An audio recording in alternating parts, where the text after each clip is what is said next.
Hey everybody, it's Jason Blaha here, and today it's time for another dynamic effort, a lower day. So a quick reminder for those of you who watch these videos, please remember to click like down below, be greatly appreciated. And I may put up on social media a picture of the way these bands are set up because I'm running 145 pounds of band tension. And it's always good to show people how to set up bands, and you can't really see them from this camera angle. You can barely see the bands there. Right, you can see them when I bring them forward. You realize there's a bunch of bands. There's like 4 different bands. So I decided to use the Buffalo bar today because it really feels the same, more or less, but easy on the shoulders as the squat bar does. So it lets me maintain that pattern of getting the bar on my back and getting my hands up behind me. But it is really very, very comfortable. Although I haven't had any shoulder issues with the straight bar lately, I think it's good to rotate this bar in a little bit every now and then to do that, particularly if I don't want to use the safety squat bar, which I like, but I feel like I lose too much of my squat pattern as far as holding a bar up on my back when I use it excessively. And I have meets coming up. I'm going to compete a lot over the next year or two. I'm going to try to get in and do as many meets as my schedule allows for, which means a minimum of 4 a year. I'm feeling much, much better. Which also, by the way, there were clowns. I've already had to ban several people who are just like, oh, that's really convenient that the mold thing suddenly came up. It's like, no, it's not convenient. And it's not something I made up. There's documentation. There's actually a fight over it. And I'm not going to get into the details, but the homeowners association is to blame. And the owner, my former landlord, is really unhappy about it because it's creating a big financial problem for him. So yeah, there's actual documentation that I have of this stuff. So people need to just quit with their nonsense. But also, as I've said, that was a wake-up call for me that I really need to quit trying to do the 198. These crazy water cuts, I can pull them off. I did 23 pounds for the last meet. You know what? I really don't need to be competing 198. I'm too tall. I need to get leaner, fill out more, and do the 220. And I'm going to. The state records, most of them other than the bench, are pretty easy right now also. They're real easy, for my age and weight class, so I might as well knock them down, get in and do some of the higher level meets in that, and get some practice meets in the 100 kilo.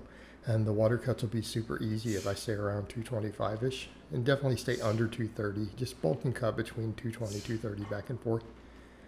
Because we really do need to bulk and cut a little bit. I think that's going to be the way to go. So that's what we're going to do. But we did 5x5 on the squats, and we did 5x3 on the deadlifts.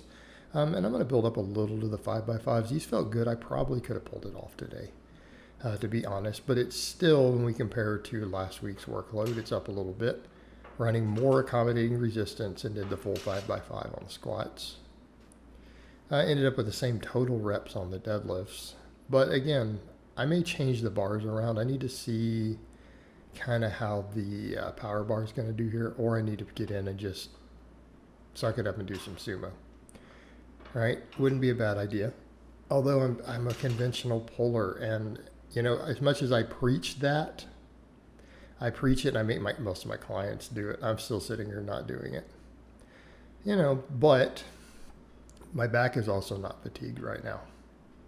So not really a big deal. But it may be worth working in some weeks of sumo.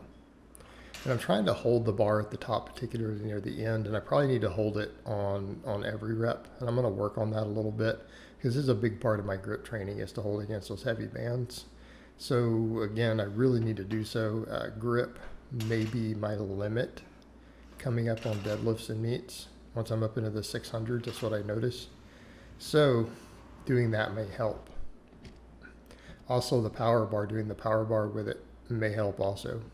I just need to see how it's going to work with these band pegs, and just got to be careful that I don't have a bunch of knurl directly underneath my bands. I don't want to have to buy new bands all the time.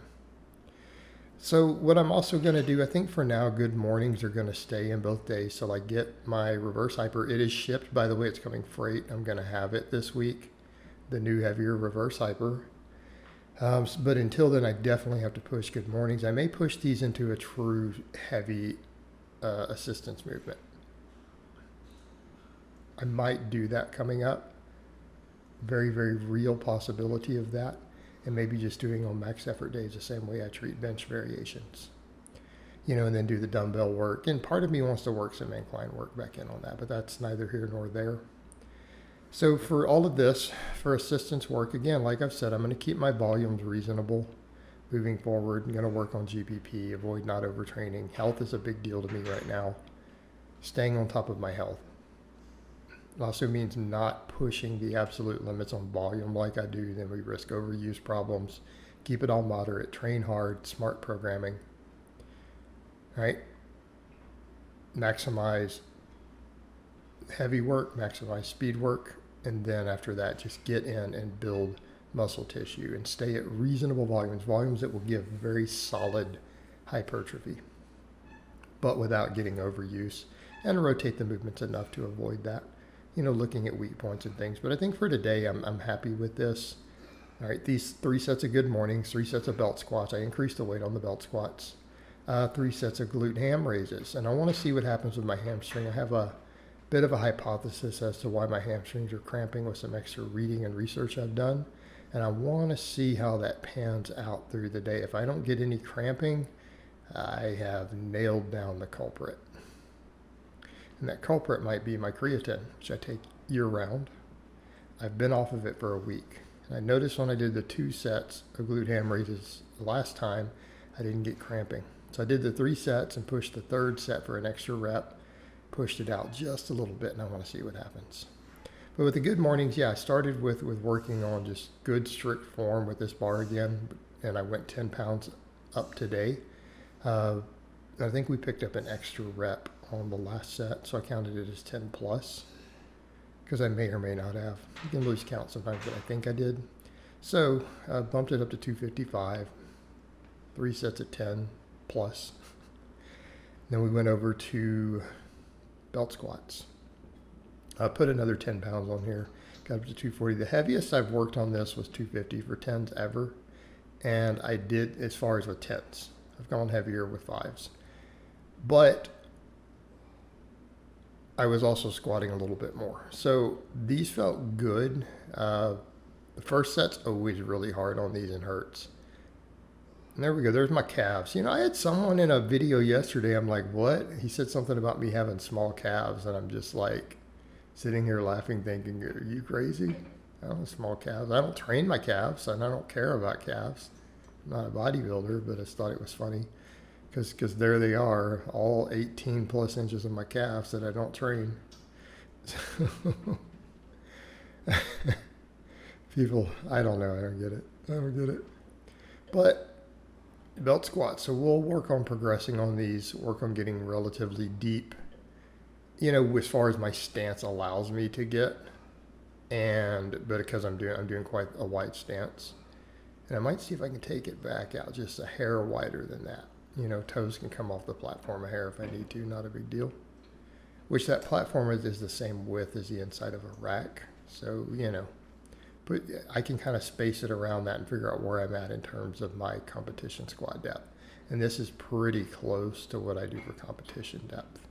Or for my max effort squats, I mean. So happy with it. Because again, we went up 10 pounds. Actually got a hell of a burn from it by adding that weight. I felt that extra 10 pounds. And it's funny because we don't even know what the whole machine itself. I bothered to calculate. That's why I just calculate the plates I had. But going from 230 to the 240, I definitely felt it today. Definitely felt it. And I'm running this setup as much as the other is kind of cool. Makes easier use of the band pegs and stuff. This is just so much easier for clearing the floor. All right, glute ham raises went with my normal setting. Did 2 sets of 10, then did like 11. So I pushed these out a little bit, kind of pushed them to the edge, at least as far as my current strength goes. As I feel like I detrained just a little bit while sick and everything. Plus I'm slow trimming a few more pounds off, and then I want to lean bulk a little bit going into, my next meet, which is actually closer than people would think. And I'm just going to keep that stuff silent. Like I'm going to avoid problems by just showing up at meets, right? Pay for them, show up. People will have no clue really ahead of time because I'll do my max effort work those weeks because we stay meet ready. But yeah, I need to get back on the platform. I need some wins. Need to knock down some state records. Stay practiced so I can keep moving forward. Fortunately, I have, if as long as I maintain my health, train correctly the way that I am, it will avoid injuries, avoid overuse. I have many years of competitive time left. So if I just keep getting on the platform, that's the idea. As long as we PR every meet, we're in a good place. And I have no doubt where my current strength is. I can way PR over those 90 kilos ones that I did from the water cuts. Just my bench alone will be dramatically easier now that my shoulders are good. My shoulder health is good. Gotten stronger at benching. You know, we should be good to go there.